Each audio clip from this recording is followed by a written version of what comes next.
Alright mga kitchen, it's cooking time once again. And this time around, we're gonna cook basil pasta with shredded tapa. Alright, so actually, this is the second time I'm doing this kasi okay talaga yung combination ng basil pasta with yung alat-alat factor ng tapa na nakatop siya sa taas. Sobrang perfect match sila. So for the ingredients, of course, we're gonna start off with a very good olive oil, and we're using Doña Elena. Okay, so there, and grated Parmassan cheese. There, we need of course garlic and salt and pepper for tasting, and fresh peeled garlic later. And then actually wala akong pine nuts, so we're using garlic peanuts optionally. Actually mas gusto ko siya kasi mas garlicky yung taste na na-achieve ko. And I still have the granulated garlic powder. And of course, our bida is the basil. Okay? So those are the main ingredients. And we're boiling now the water with salt. So we're gonna use the pasta. Boil lang natin yung pasta based on the prescribed minutes ng luto niya. Right?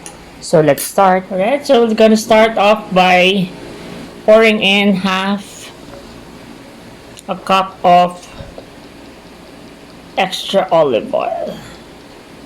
Okay. It's important you are using a good quality olive oil for this ingredient, okay? Kasi siya ang bida. I pour that. So later on naman, if you still need to add, you can. Okay? Then next is you add the garlic.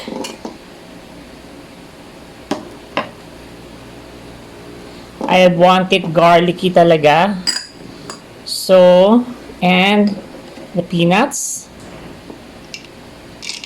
Pinakahuli kong ilalagay yung basil.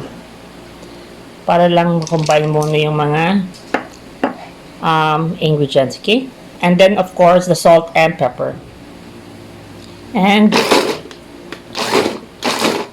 start pulsing it.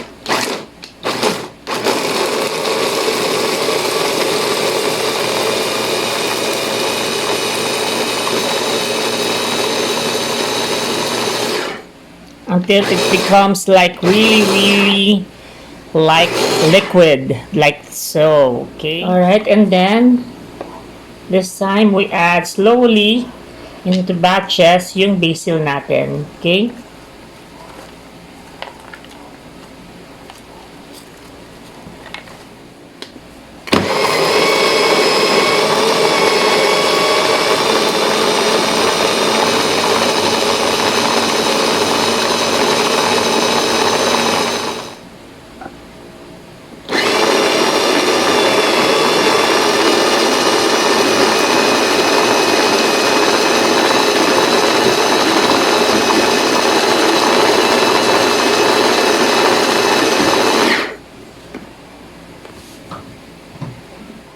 Then we add the cheese.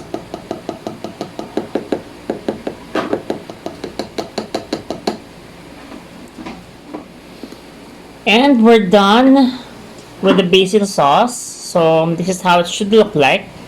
And this is how it should take ang bango niya, okay? And I'll show you how we will shred. Very easy lang kasi yung beef tapa natin, na-cook na siya. So we'll just basically shred it para we'll toss it on top later. Alright, so for our beef tapa, here it is, cooked na siya. So if you want a separate recipe or how I cook my tapa, let me know. Comment lang kayo sa baba, okay? So we'll start chopping or rough chopping our tapa.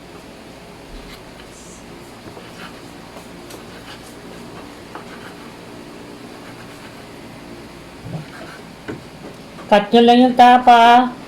It doesn't have to be perfect cut. Rough chop lang talaga siya.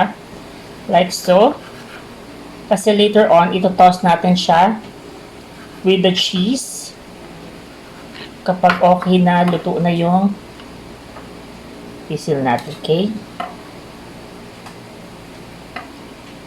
Siguro gagawa lang tayo ng mga tatlong big slice ng tapa. And that's it. Okay? Alright, so this is our rough chopped tapa na i-sprinkle natin later sa taas ng pesto pasta natin. Okay?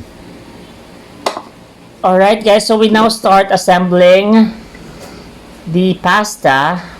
Di ko alam kung kasya yung nagawa kong pesto sauce. So unti-unti na natin, gamay-gamay, kung kakasya. And then, let's see. Okay?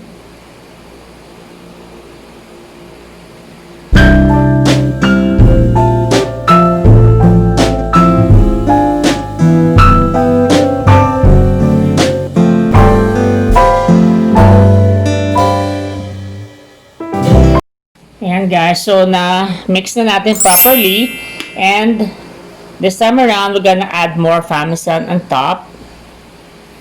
Bango. It smells like Italian food talaga. Okay? Sprinkle nyo lang, be generous, kasi wala ka itong masyadong spices tsaka sauce. So nagde-depend lang yung lasa sa cheese talaga. So, olive oil and sa basil. Okay? You just add that.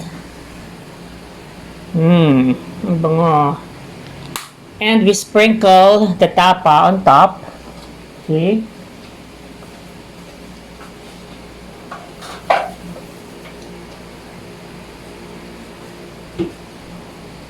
Spread nyo lang ng ganyan. Para may surprise layer, di ba?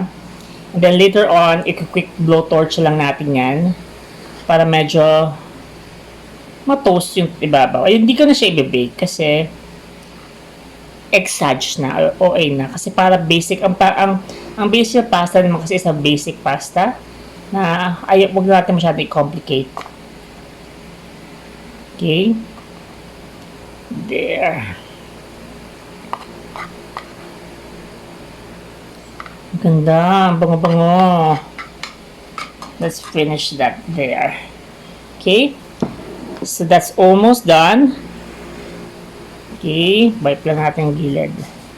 And magbo-blowtorch lang tayo para medyo toasted yung cheese on top. Okay, torch muna tayo.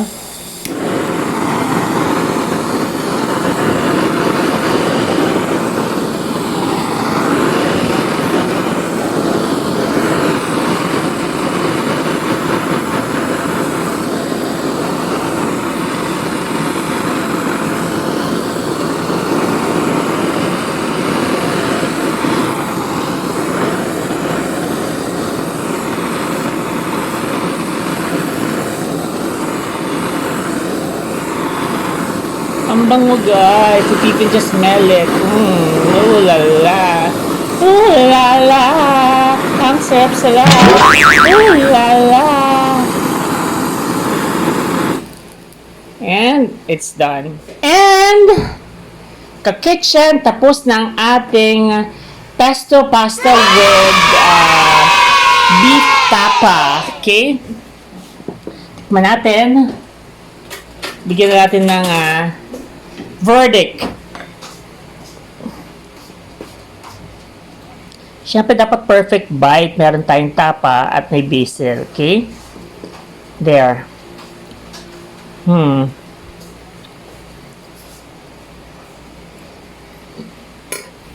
my God. Ang sarap.